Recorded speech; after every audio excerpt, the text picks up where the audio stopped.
Hello നമസ്കാരം. ഇന്നത്തെ chocolate cake അബ്രഹാമിൻ്റെയും എഡ്നയുടെയും മോളുടെ ബർത്ത്ഡേക്ക് ചെയ്തിട്ടുള്ള കേക്കാണ് കേട്ടോ. സീനയുടെ കസിനാണ് അബ്രഹാം. സീന എൻ്റെ ഫ്രണ്ടാണ്, അതായത് കേക്ക് വഴി ഉള്ള ഫ്രണ്ട്. ആദ്യമായിട്ട് ഞാൻ സീനയ്ക്ക് കേക്കല്ല കീഷാണ് കൊടുത്തത് തോന്നുന്നുണ്ട്. അതെ, കീഷാണ് കൊടുത്തിട്ടുള്ളത്. പിന്നെ അവിടെ നിന്ന് അങ്ങോട്ടേക്ക് സീന വഴി കുറേ കേക്ക്സ് സീനയ്ക്കും അബ്രഹാമിനും ഒക്കെ ചെയ്യാൻ പറ്റിയിട്ടുണ്ട്. ഒരുപാട് സപ്പോർട്ടീവായിട്ടുള്ള വലിയൊരു ഫാമിലി ആട്ടോ അത്. പലപ്പോഴും ഓരോ കോളും ഓരോ എൻക്വയറിയും പിന്നെ നേരെ എത്തുന്നത് എൻ്റെ വെരി പേഴ്സണൽ സ്പേസിലേക്കാണ്. They will all become part of my family. ഇത് ഞാൻ പലപ്പോഴും പറഞ്ഞ് ബോറടിപ്പിക്കുന്നില്ല. പക്ഷേ സ്നേഹം, ഗ്രാറ്റിറ്റ്യൂഡ് എന്നൊക്കെ പറഞ്ഞു കഴിഞ്ഞാൽ എത്ര എക്സ്പ്രസ് ചെയ്താലും മതിയാവാത്തതാണ്. പിന്നെ വെക്കേഷനായിട്ട് എന്തൊക്കെയാണ് കുട്ടികൾ ചെയ്യണത്? കുറേ കുട്ടികൾ വീഡിയോസ് കാണാറുണ്ട്.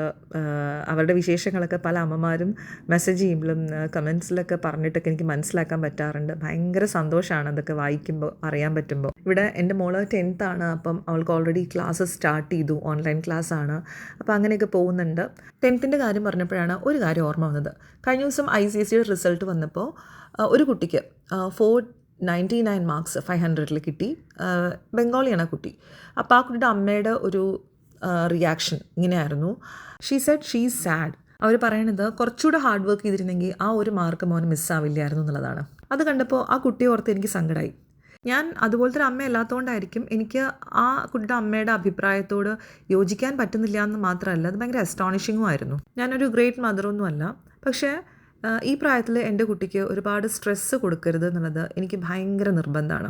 പഠിക്കണം, മാക്സിമം ഇൻപുട്ട് കൊടുക്കണം എന്നുള്ളതൊക്കെ സത്യമാണ്. പക്ഷേ ഇത് മാത്രമല്ല ലൈഫ് എന്നുള്ളത് ഞാൻ എൻ്റെ മോളോട് ഇടയ്ക്കിടയ്ക്ക് പറയാറുണ്ട്. നമ്മുടെ കൂടെയൊക്കെ പഠിച്ചിട്ടുള്ള ടോപ്പേഴ്സ് അവരെല്ലാവരും നമ്മൾ അന്ന് എക്സ്പെക്റ്റ് ചെയ്ത അതേ അച്ചീവ്മെൻറ്റ്സ് നേടിയിരിക്കുന്നവരാണോ, അല്ലെങ്കിൽ പഠിക്കാൻ കുറച്ച് പുറകോട്ടായിരുന്ന പലരും ലൈഫിൽ എത്രയോ ഉയരത്തിലെത്തി നിൽക്കുന്നത് കാണാൻ പറ്റിയിട്ടില്ലേ? കുട്ടികൾക്ക് ഒന്നിൻ്റെയും അമിത ഭാരം കൊടുക്കാണ്ടിരിക്കുക, അവരെ സ്വസ്ഥമായിട്ട് വിടുക, ഈ സമയത്തിൻ്റെയും ഹാർഡ് വർക്കിൻ്റെയും പ്രാധാന്യത്തെക്കുറിച്ച് പറഞ്ഞു കൊടുക്കുക.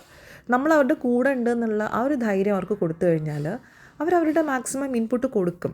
മറ്റെന്തിനേക്കാളും വലുത് നമ്മുടെ കുട്ടികളുടെ മെൻ്റൽ ഹെൽത്ത് അല്ലേ. പഠിത്തമൊക്കെ കഴിഞ്ഞ് അവരുടെ ലൈഫിലേക്ക് ഇറങ്ങുമ്പോൾ ഈ ലോകത്ത് സർവൈവ് ചെയ്യണമെങ്കിൽ എന്താണെങ്കിലും സ്ട്രഗിൾ പറഞ്ഞിട്ടുള്ളതാണ്. ഈ പ്രായത്തിലെങ്കിലും കുറച്ച് സ്വസ്ഥത അവർ ഡിസേർവ് ചെയ്യുന്നില്ലേ? എന്നോട് വിരുദ്ധ അഭിപ്രായമുള്ള കുറേ പേരൻസ് ഉണ്ടാവുമായിരിക്കും. ഞാൻ പറഞ്ഞില്ലേ, ഞാനൊരു അടിപൊളി പേരൻ്റൊന്നും അല്ല. പേരൻറ്റിങ് ടിപ്പൊന്നും പറഞ്ഞു തരാനുള്ള കേപ്പബിലിറ്റിയും എനിക്കില്ല. പക്ഷേ ചെറിയ പ്രശ്നത്തിൻ്റെ പേരിൽ പോലും ജീവിതം പെട്ടെന്ന് അവസാനിപ്പിച്ച കുറേ കുട്ടികൾ നമ്മുടെ ചുറ്റും ഉണ്ടായിട്ടുണ്ട്. അതുപോലെ തന്നെ ഒരുപാട് സ്ട്രെസ്സ് എടുക്കാൻ പറ്റാണ്ട് മെൻ്റൽ ഹെൽത്ത് തകർന്നിട്ട് ജീവിതത്തിന് മുമ്പിൽ പകച്ചു നിൽക്കുന്ന കുറേ കുട്ടികൾ നമ്മുടെ ചുറ്റിലും ഇപ്പോഴും ഉണ്ട്. ഒരു വ്യക്തിക്കും ആരോഗ്യത്തിനും അപ്പുറം മറ്റൊന്നില്ല, പ്രത്യേകിച്ച് മാനസികാരോഗ്യത്തിനപ്പുറത്ത്. നമ്മുടെ കുട്ടികളുടെ മെൻ്റൽ ഹെൽത്ത് നമ്മുടെ കൈകളിൽ സേഫ് ആണല്ലോ. അതൊന്ന് റിമൈൻഡ് ചെയ്തതാണ്. എല്ലാ കുഞ്ഞുങ്ങളും ആരോഗ്യത്തോടു കൂടി വളരട്ടെ, അത്രയേ ഉള്ളൂ.